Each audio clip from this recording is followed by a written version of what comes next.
بسم الله الرحمن الرحيم. الرحمن علم القرآن خلق الإنسان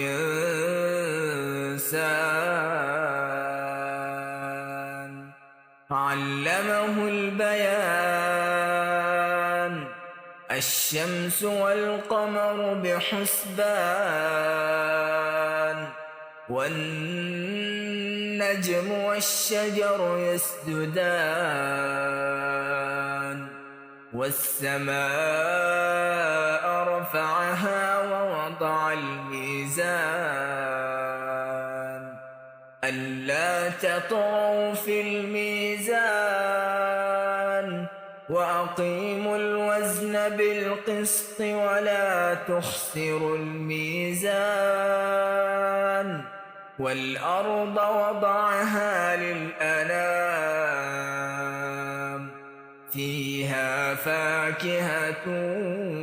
والنخل ذات الأكمام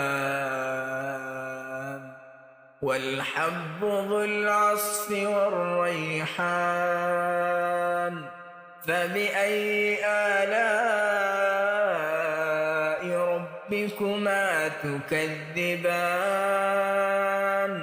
خلق الإنسان من صلصال كالفخار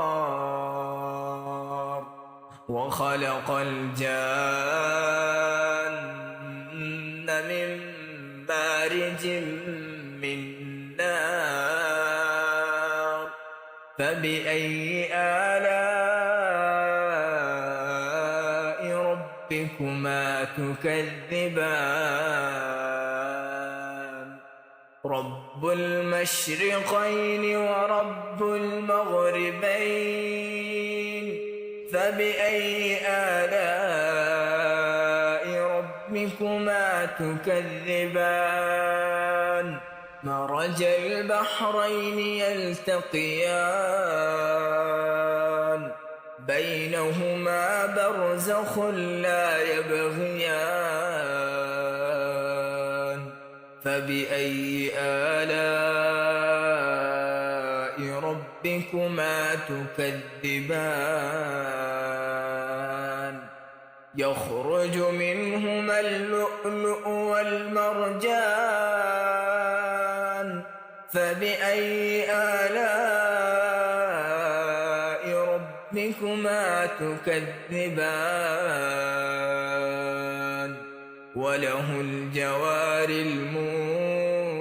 المنشآت في البحر كالأعلام فبأي آلاء ربكما تكذبان